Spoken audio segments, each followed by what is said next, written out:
할렐루야. 오늘도 이 시간 가운데 모이신 여러분을 주님의 이름으로 환영합니다. 오늘 말씀은 이제 우리가 흔히 알고 있는 그 향유를 붓는 사건과는 조금 다릅니다. 우리가 잘 알고 있는 사건은 이제 마리아가 주님께 향유를 부었을 때 가룟 유다가 그것을 지적하며 300데나리온으로 그걸 팔아서 300데나리온을 차라리 다른 가난한 자들에게 나눠주는 게 더 나았을 것이다 라고 하는 그 본문과는 다른 사건입니다. 흔히 착각하지만은 이 사람은 이 죄인인 한 여자는 마리아가 아닙니다. 오늘 본문에 총 3명의 인물이 등장합니다. 바로 바리새인과 죄를 지은 한 여자 그리고 예수님입니다. 한 바리새인이 예수님을 집에 초대하여 함께 잡수시길 청하여서 오늘 이 말씀이 시작됩니다. 그렇게 예수님께서 이 바리새인의 집에서 잡수실 때 한 인물이 난입하게 됩니다. 바로 그 동네에 죄를 지은 한 여자가 있었다라고 나와 있습니다. 그 사람이 정확하게 예수님께서 바리새인의 집에서 잡수신다는 것을 알고 찾아왔습니다. 그런데 참 이 죄를 지은 여자라고 하는 것은 당시 이제 공인된 상황이었던 것으로 보입니다. 왜냐하면 이 바리새인이 이 여인을 보고 바로 그 사람을 죄인이다 라는 것을 알 정도로 당시 이 사람은 무슨 죄를 지었는지는 중요하지 않습니다. 다만 이 여인은 이스라엘 사회에서 죄인이라고 낙인이 찍힌 그런 사람이었습니다. 마치 세리들과 같이요. 이러한 죄인이었던 한 여인은 예수님이 바리새인의 집에 있는 것을 알고 예수님을 찾아와 울며 눈물로 예수님의 발을 적시고 머리카락으로 닦고 그 발에 입 맞추고 향유를 부었습니다. 이것을 보는 바리새인은 무슨 생각을 하였을까요? 여러분이 아시다시피 당시에 향이 나는 기름은 매우 비쌌습니다. 그 향유를 붓는 모습을 보고 분명 만약에 우리가 그때로 돌아간다면 그때 있다면 어쩌면 어떤 사람은 그 열심을 보고 칭찬할지도 모릅니다. 왜냐하면 매우 비싼 물건을 주님께 드렸기 때문입니다. 그런데 이 바리새인에게는 그저 안이 고울 뿐입니다. 왜냐하면 바리새인은 이 여인을 죄인이라고 판단했기 때문입니다. 앞서 주님께서 명령하셨던 것들, 원수를 사랑하라, 내 눈에 들보를 먼저 빼라 라는 그 말씀들을 모두 어기는 것이 오늘의 바리새인입니다.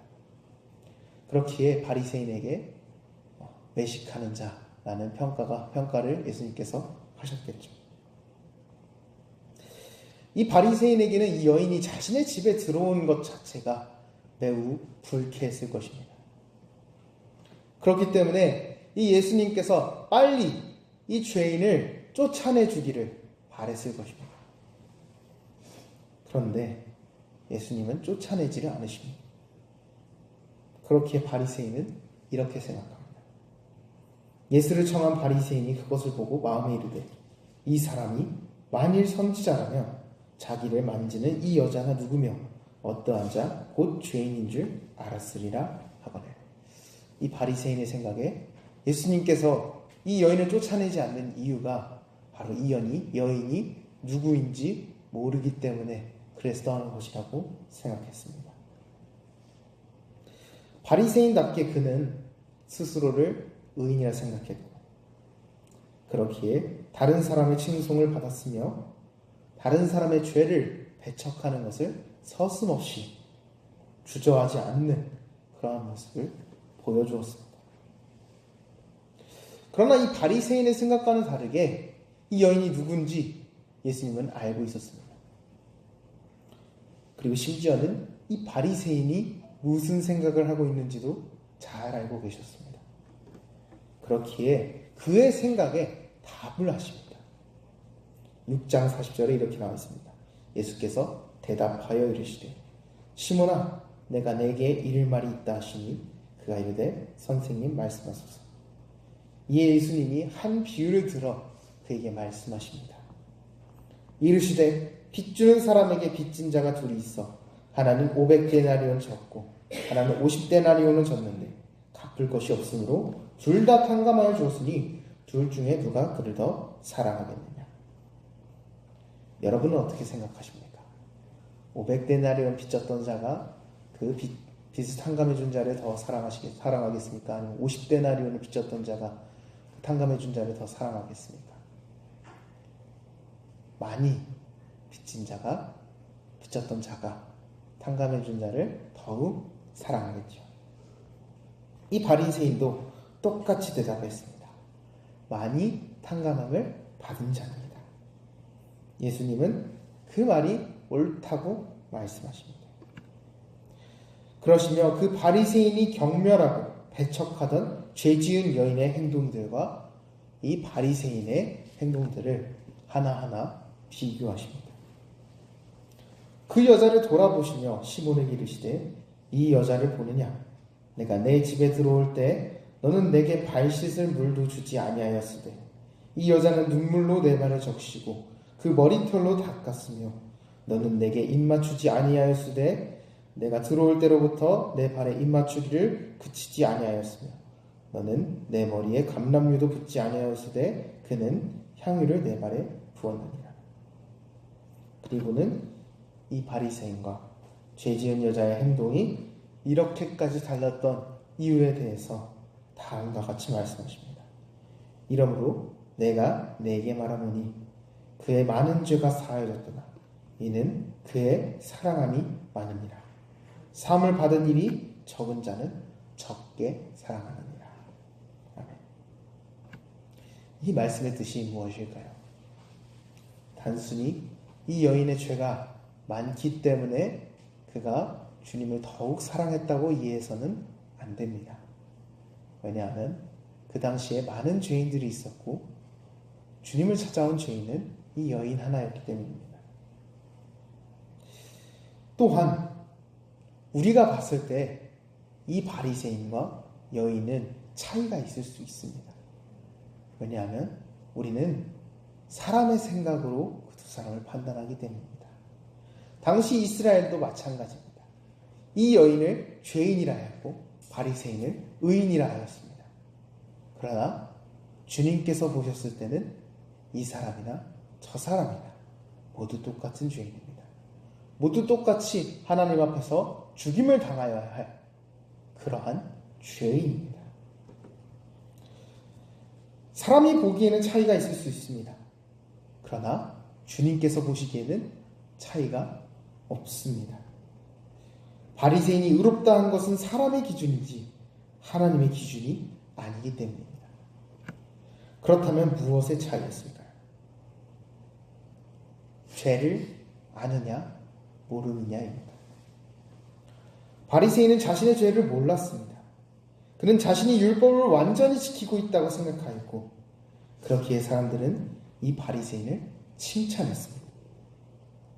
이에 이 사람은 스스로 의인이라 생각했고 그렇게 교만하여진 한 죄인은 자신의 죄를 깨닫지 못하게 된 것입니다.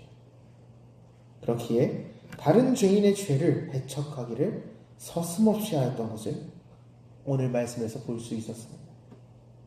반면에 이 죄지은 여인은 달랐습니다. 그는 자신의 죄를 통감하였습니다.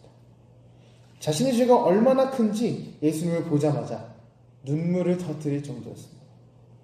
그는 차마 눈물을 흘리면서도 자신의 죄를 용서해달라는 말도 자신을 불쌍히 여겨달라는 말도 하지 못했습니다. 다만 눈물을 흘리며 향유를 부었습니다.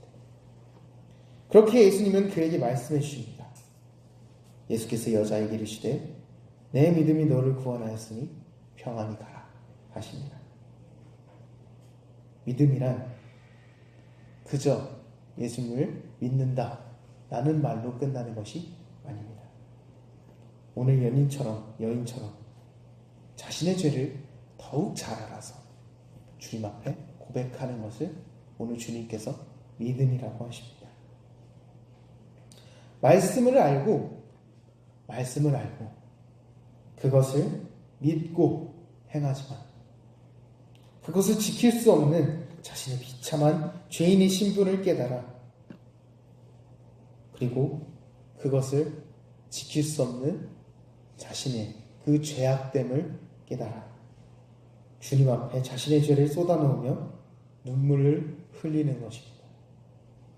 차마 하늘을 우러러 보지도 못하고 다만 가슴을 치며 자신은 죄인이라고 고백하는 사람을 주님께서는 믿음의 사람이라고 말씀하십니다. 본래 우리와 함께 하셔서는 안 되는 주님이시기에 이런 더러운 죄인과 함께 하시면 안 되는 분이시기에 그럼에도 우리와 함께 하기를 택하사 우리가 죄사함을 받았다는 그 약속을 지키시기 위하여 우리와 함께 하시기를 위하여 자신의 목숨을 내어주신 예수님이기에 죄인은 주님을 더욱 사랑할 수밖에 없다는 것입니다. 그러므로 사랑하는 성도 여러분, 주님께 우리의 죄를 고백합시다. 다만 우리의 죄를 고백하며 죄인된 우리의 신분을 통감하며 슬퍼하며 눈물을 흘리며 주님 앞에 나아갑시다. 그리고 주님께 회개합시다. 그리하여 주님을 사랑하는 자가 됩시다. 말씀 마지막으로 읽고 마치겠습니다. 이러므로 내가 내게 말하노니 그의 많은 죄가 사하여졌도다. 이는 그의 사랑이 많음이라. 사함을 받은 일이 적은 자는 적게 사랑하느니라. 아멘. 잠시 기도하겠습니다.